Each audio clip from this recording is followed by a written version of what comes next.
Lorsque le Marine perd son chapeau en étant de garde, il est forcé de l'abandonner. Mais quand le président Trump vient le ramasser, le Marine est à court de mots. Ce qui s'est passé ensuite a choqué tout le monde et est devenu viral. Un coup de vent est venu de nulle part. Le soldat Miller se tenait au garde-à-vous avec son partenaire, essayant de rester aussi stoïque que possible. À chaque pas, le président se rapprochait de plus en plus d'eux. C'était le moment dont il avait toujours rêvé. Le vent les a frappés si soudainement qu'il n'a pas eu le temps de se préparer. En une seconde, son chapeau s'est envolé et roulait maintenant au sol. Que devait-il faire? Il ne pouvait pas bouger. Il ne s'attendait pas à ce qui allait se passer ensuite. Le soldat Miller était horrifié. Comment un moment aussi rêvé avait-il pu tourner aussi mal? Que penserait son père? Il voulait juste fermer les yeux de honte. Ses efforts pour en arriver là défilaient dans son esprit. Il avait toujours rêvé de servir son pays avec distinction. Ayant grandi dans une petite ville du Nebraska, il idolâtrait la vie disciplinée du service militaire, s'imaginant souvent en uniforme du corps des Marines des États-Unis. Il n'était pas le premier de sa famille à avoir cette aspiration. En fait, il est né dans une famille avec une forte tradition de service militaire. Son grand-père avait servi pendant la Seconde Guerre mondiale et son père était un vétéran de la guerre du Vietnam.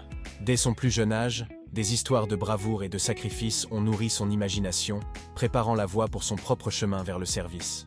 En grandissant, Miller était un enfant discipliné et concentré. Sa chambre était toujours impeccablement propre, ses devoirs scolaires complétés avec précision. Il a participé au corps d'entraînement des officiers de réserve junior au lycée, où il a appris les bases de la vie militaire et développé une passion pour servir son pays. En s'engageant dans les Marines dès la fin du lycée, Miller était déterminé à honorer l'héritage de sa famille.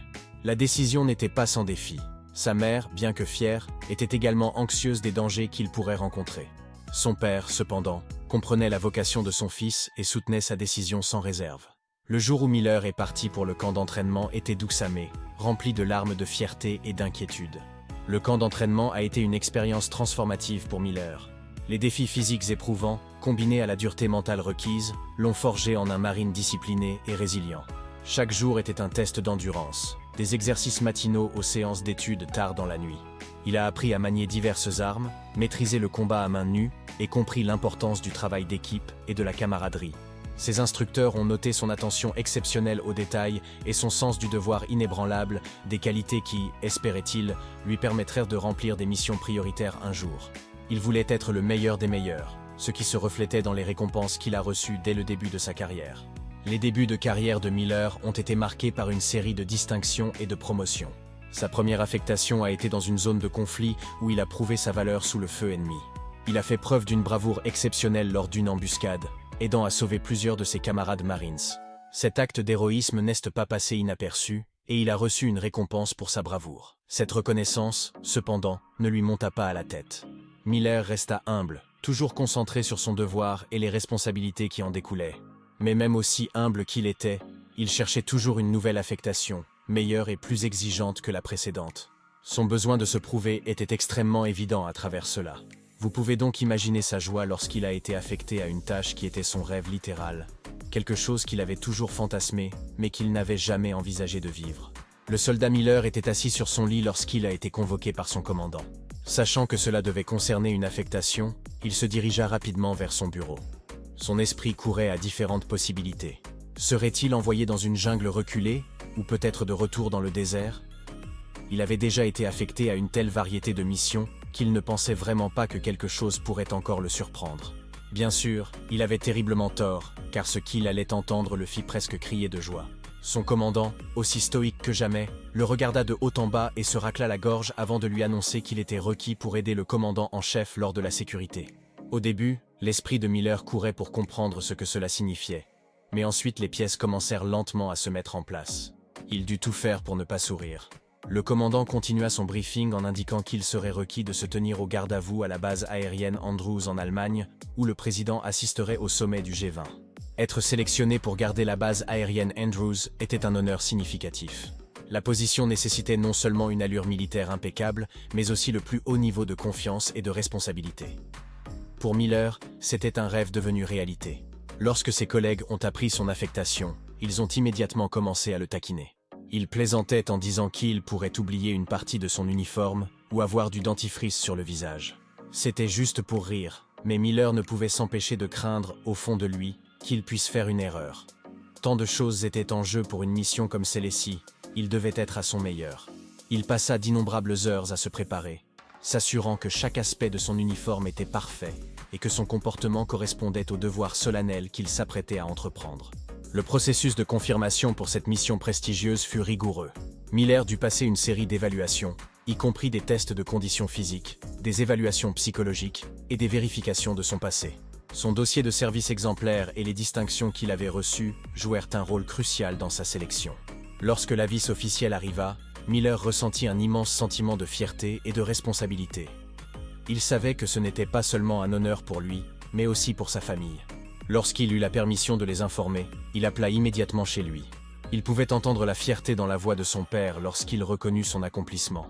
Pour Miller, cela signifiait tout. Sa mère était folle de joie mais aussi anxieuse. Une mission aussi haut profil impliquait des risques élevés. Elle s'inquiétait toujours terriblement pour son fils, sans se rendre compte de ce qui allait vraiment se passer. Le jour était clair mais le vent était inhabituellement fort à la base aérienne Andrews. Alors que Marine attendait l'arrivée du président, Miller se tenait au garde-à-vous, sa posture inébranlable malgré les rafales de vent. Le bruit de Air Force 1 se réchauffant apportait un sentiment d'anticipation. Ils attendaient juste l'arrivée du président. À tout moment, son escorte arriverait et il serait conduit à l'avion pour être rapatrié. C'était le travail des Marines de l'accueillir et de s'assurer qu'il reste en sécurité. Ce jour-là, le temps était particulièrement difficile. Des rafales de vent balayèrent le tarmac, créant une sensation de malaise parmi le personnel présent. Cependant, Miller restait concentré. Il avait été formé pour gérer toutes sortes de conditions météorologiques, et celle-ci n'était pas différente. Il avait enduré bien pire dans le désert. Ses yeux étaient fixés sur les voitures approchantes, son esprit concentré sur la tâche à accomplir. Aucun vent ne le distrairait, ou du moins c'est ce qu'il pensait. Les voitures noires, avec leurs vitres teintées, se garèrent rapidement près de l'avion. Les agents de sécurité personnelle du président en sortirent, suivis de près par lui. Miller sentit son corps se tendre alors qu'il se tenait au garde-à-vous, comme si c'était la première fois de sa vie que cela comptait vraiment. Trump discutait avec son bras droit en se dirigeant vers l'avion, le vent les soufflant tous deux autour d'eux. Miller regardait droit devant lui, anticipant le passage du président. Mais ensuite, l'impensable se produisit, quelque chose qui le fit frissonner sur place. Son chapeau s'envola de sa tête et se retrouva au sol, juste sur le chemin du président. Le cœur de Miller battait à toute vitesse. Il ne pouvait rien faire. Bouger serait considéré comme un manque de respect et une violation directe d'un ordre. Mais rester là avec un uniforme incomplet était tout aussi mauvais, sans mentionner le fait que c'était directement sur le chemin du président. Miller voulait se cacher de honte pure, mais il devait maintenir son comportement stoïque comme si sa vie en dépendait. Il s'attendait à être réprimandé ou regardé sévèrement, ou du moins c'est ce qu'il pensait. La réalité qu'il rencontra à la place le prit complètement au dépourvu. Remarquant l'incident, le président Trump se détacha de son entourage et se baissa pour ramasser le chapeau avec un sourire. Il le remit sur la tête de Miller et lui donna une tape rassurante sur le bras. Miller ne pouvait pas croire ce qui venait de se passer. Au lieu de rencontrer l'embarras qu'il avait anticipé, il reçut des éloges et des encouragements. Jamais de sa vie il n'aurait imaginé que quelque chose comme ça puisse arriver. Maintenir son comportement stoïque, il continua de se tenir au garde-à-vous pour le président, déterminé à poursuivre son devoir comme prévu à l'origine. Cependant, le vent avait d'autres plans et le chapeau fut de nouveau soufflé. Les réflexes de Miller étaient en alerte. S'il avait pu bouger, il aurait réussi à l'attraper, s'épargnant une nouvelle humiliation. Mais ce ne fut pas le cas. Le chapeau, maintenant volant sur le sol, traversa les pieds de Trump. Miller retint son souffle. Le président avait déjà été si compréhensif, allait-il le faire à nouveau? Cependant, Trump, totalement imperturbable, courut après le chapeau une fois de plus. En fait, pour Miller, il semblait que le président s'amusait bien à le chasser. Il ressemblait presque à un enfant essayant d'attraper un papillon. Miller était horrifié. Il n'était personne. Pourquoi le président ferait-il de tels efforts pour un simple geste de gentillesse envers lui? Après une troisième tentative de capture dans le vent fort, Trump réussit à attraper le chapeau insaisissable, cette fois en le remettant à un officier militaire à proximité, au lieu de le rendre directement à Miller. L'officier militaire se dirigea directement vers le marine inquiet qui remit le chapeau sur sa tête. Miller vit alors le président lui sourire légèrement avant de monter les escaliers vers l'avion, rugissant derrière lui. L'officier militaire lui fit également un léger signe de tête rassurant avant de suivre le président. Cela signifiait le monde pour Miller, même s'il avait eu l'impression d'avoir complètement échoué dans son devoir. Il avait eu une interaction qu'il n'aurait jamais pu imaginer. Le geste était si inattendu et touchant pour ceux qui l'ont vu. Le président, une figure souvent entourée de formalités et de protocoles, avait pris un moment pour résoudre un petit incident avec une touche personnelle.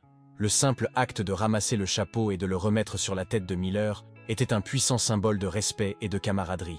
Pour Miller, le moment était à la fois humiliant et inspirant. Comme si cet acte seul ne suffisait pas à le surprendre, il fut ensuite encore plus surpris ce soir-là, en rentrant chez lui, lorsque quelqu'un avait filmé toute la scène et l'avait partagée en ligne, devenant rapidement viral. L'incident devint rapidement une sensation virale. Les images de l'action du président Trump se répandirent largement sur les réseaux sociaux et les médias.